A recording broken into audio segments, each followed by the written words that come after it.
Sport is the ultimate analogy for life.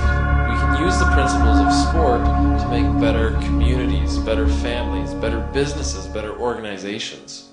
It's about letting go of the success of the past and realizing that you still have to work really hard to keep that success coming in. It's not about redemption, it's about seizing the moment. It's about positively affecting the culture of an organization.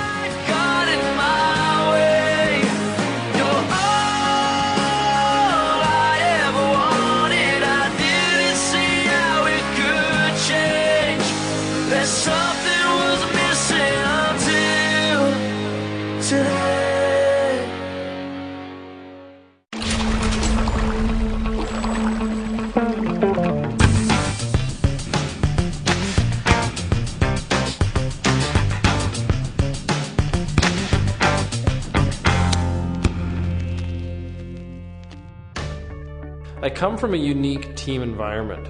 I use this environment not to tell stories about myself, but stories about mentors, stories about teammates, stories about people who have shared incredible lessons with me that I then share with my audience. And very often when people sit in the stroke seat of the boat, they think they're far more important than when they sit in the bow seat of the boat. And our coach decided that our boat would be a lot faster if Kevin moved from the stroke seat to the bow seat. And I've seen a lot of people have their roles change like that. Their body language usually just looks like this. Kevin knew that we all had one goal. We had one higher goal that we all embraced, and that was winning and trying to do the best we could at the Olympics and trying to win a gold medal at the Olympics. He started to think about it. He said, well, because I'm in the bow seat, that means I'm going to be the first person to cross the finish line. Huh? And you can see here's a slow replay of the whole. It turns out Kevin takes one stroke less than everybody else.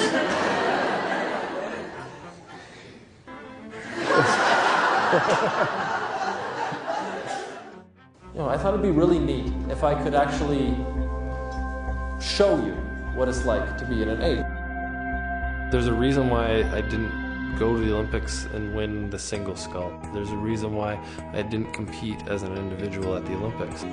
I believe that I've found through my Olympic journey a perfect allegory to teach people how to maximize their individual potentials.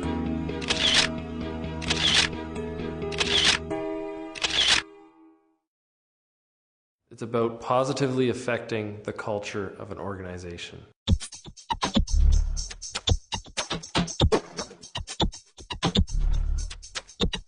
In Athens in 2004, we didn't really have an ethic of shared leadership. We had leaders in the team, but we didn't have leaders throughout the team. All it takes is one small fracture in a dam for that dam to fail. All it takes is one person, especially a key person, to crack for that entire team to fall apart. Whereas in Beijing, we did have shared leadership. We had a majority of the people on our team, including our coach, were leaders.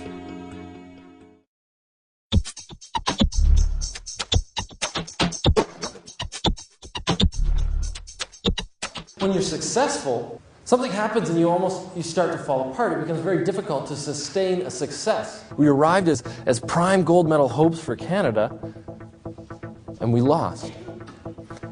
We had this saying in 2008 when we were going to the Beijing Olympics. It's not about redemption, it's about seizing the moment. And that's what resilience in success is about.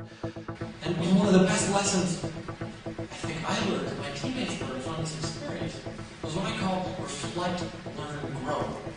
Let it go. By following just a simple process of reflecting, learning, growing, and letting go, we're actually able to move past that pain of failure. It's about seizing the moment. And that's what we did. We were absolutely successful. Success is not final. Failure is not fatal. It's the strength to continue that counts.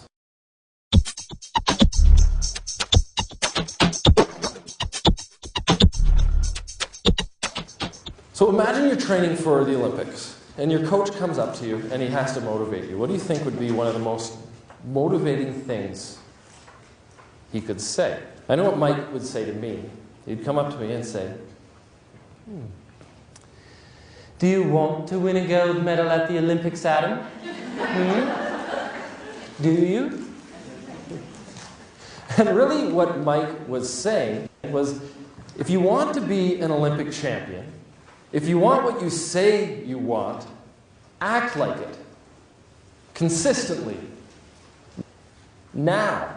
Anyone I've met who's excellent in any field, whether it be in the arts, whether it be in business, they have a predisposed strength in a given area, and they spend an inordinate amount of time focusing on their skill, developing it. I'm a positive realist, and I try to teach the skills of positive realism. What we need to do is we need to focus on what we can control and ignore what we can't control. I'm going to share with you a story from one of the most important people in the last 10 years of my life. His name is Mike Spracklin. He was my coach. One day we were at the end of our week. It was about Friday at the end of the training week. We were absolutely tired, absolutely fried. This is when he gave us a piece of sage advice. He said, "When you're in the middle of your piece and you're feeling absolutely knackered," which is British for being tired, "I want you to think that you're not tired." It worked. For a second or two, anyways. But for those 2 seconds, it was absolutely thrilling. But the real gem of this didn't come from rowing. So many times, it's not as bad as it seems. Try using the positivity switch every once in a while. Get back in check with reality, and don't let the negativity of your mind restrict you. Then imagine what you can control.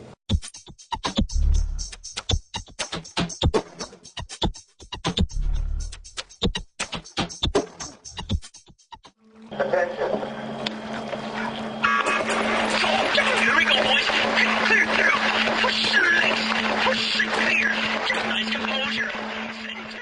But the Americans and the British, they start charging. And they're charging fast. You have that lead, but that lead's shrinking. It's shrinking. It's shrinking. Your arms, legs, and back that have been roasting over a slow flame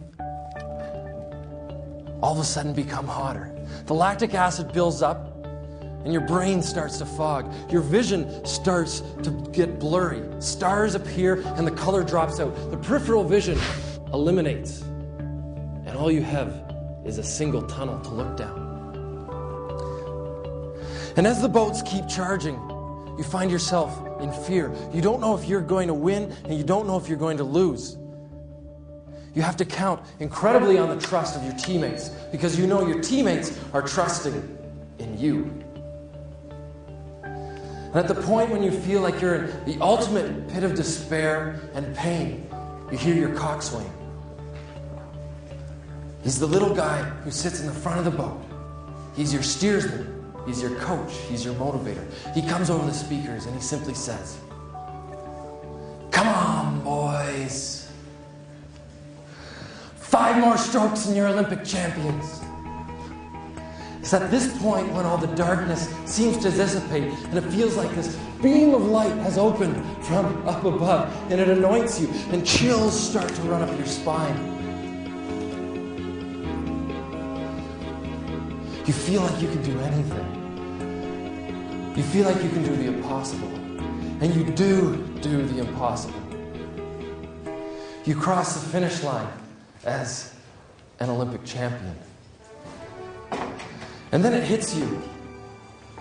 It's not just you who's an Olympic champion. It's your team who is Olympic champions.